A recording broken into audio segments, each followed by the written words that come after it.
Hi, welcome back to another episode of English Conversation Newsletters.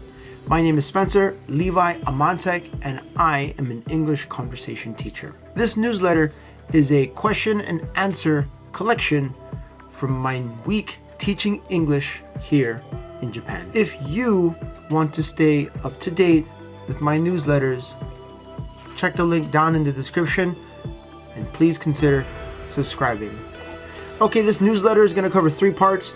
Part number 1, vocabulary. 2, this newsletter is going to cover 3 parts. 1, vocabulary. 2, pronunciations. And 3, expressions. Let's get started. Vocabulary. First word, currency. Currency. Currency is a noun. It's a system of money, whether in a country or for an establishment. For example, in the United States, we use the dollar bill as a currency. In Japan, they use yen.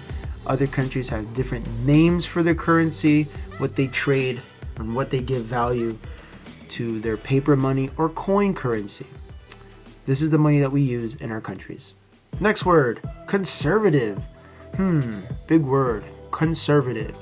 Means 2 things, an adjective and a noun. As an adjective, you put it together with a noun.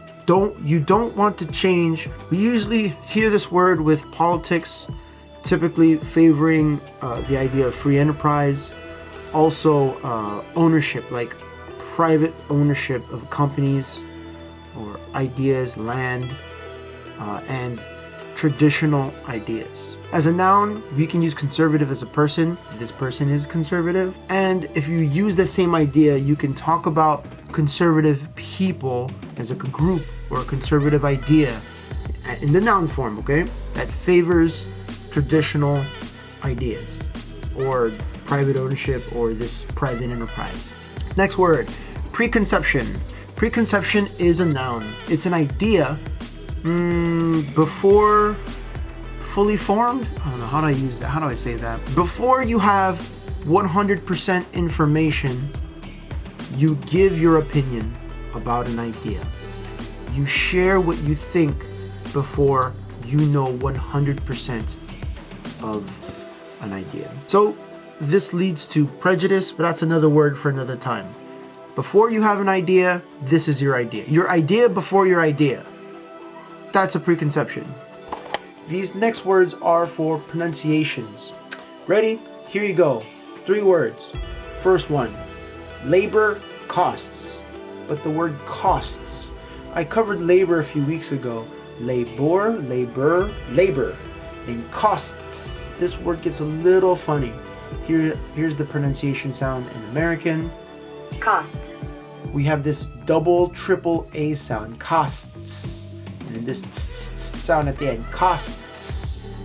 Costs. Right? Labor costs. Labor costs are paid for direct labor. Someone does a job, you pay that job. You pay that money for this job. Next, we have the word taxes. Taxes. Now, this word can get confused with Texas or taxes. Tax.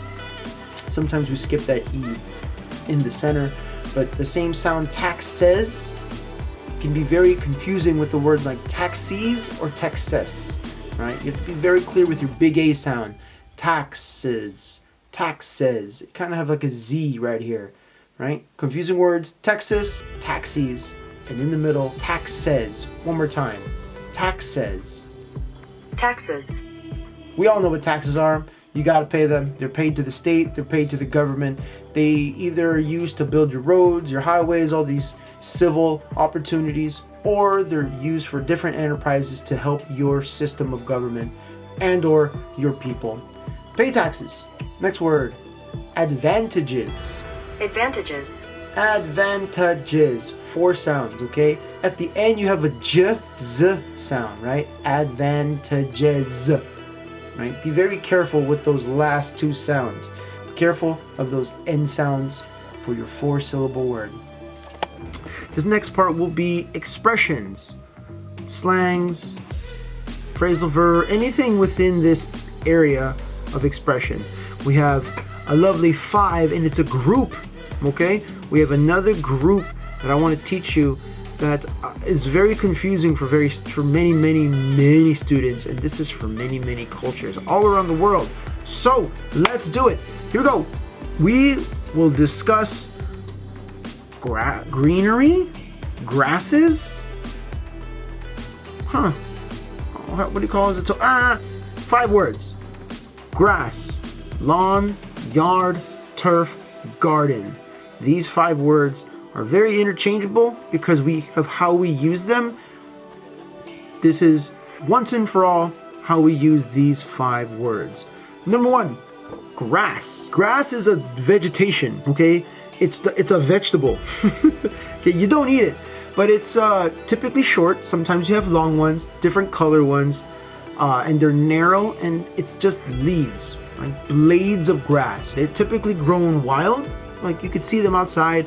You could probably convince yourself that it's like a weed, or you can cultivate them, make them specialty. Some of them are crossbred to make new, improved, stronger grass. Grass can be good, grass can be harmful. Grass is grass. Number 2, a lawn. Lawn is commercial, residential, or industrial, okay? It's manufactured, it's used for a spot or a plot to grow grass on, okay? So we have lawn, and on top of the lawn you can grow grass. Next, we have the word yard. Yard is defined as the grass that's around your house or around your area, like immediately what's around it. It doesn't have to be taken care of, it doesn't have to be neat, it doesn't have to be clean, it just has to exist, it has to be there. It's the first thing that you would say. Oh, look at that yard. Oh, the dog is playing in the yard. Oh, my yard has many toys or clutter in it. Okay? Yard is the immediate grass surrounding a house or surrounding a residential area. Next, we have the word turf. Turf is soil. It's soil that's containing or that has like a very thick level of vegetation or grass. Sometimes you have plants. It's all kind of like mixed in. Like a shrubbery is a word I like to use as well. So you have this clump, this gush, this nasty, we call that turf.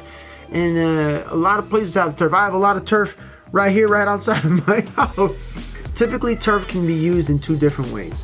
One, as a soil, typically with dense vegetation, consisting of grass and plants all mixed together. Or number 2, we use turf as a decoration or ornamental, something that looks cute. Typically, you don't walk on turf. You're not allowed. You'll see signs, don't walk on the grass, right? We can call that turf because of its decorative purposes. Last, we have garden. Garden is very popular. Everyone has a garden. But what's a garden? A garden is a place where you can cultivate or grow plants, vegetation, fruits, vegetables, whatever you like. We typically have natural growth in a garden, and you can also grow trees. That's cool too. We define it as something that we can cultivate or grow our foods. I should work on our garden. I should. It'd be nice, right? It'd be nice. I have a few items here like tomatoes and stuff, but grow your garden, be self-sustainable, and yeah, these were the 5 words. I hope they're not as confusing. Thank you for another episode of my English conversation newsletters. Most of the questions in this video and in this series may repeat.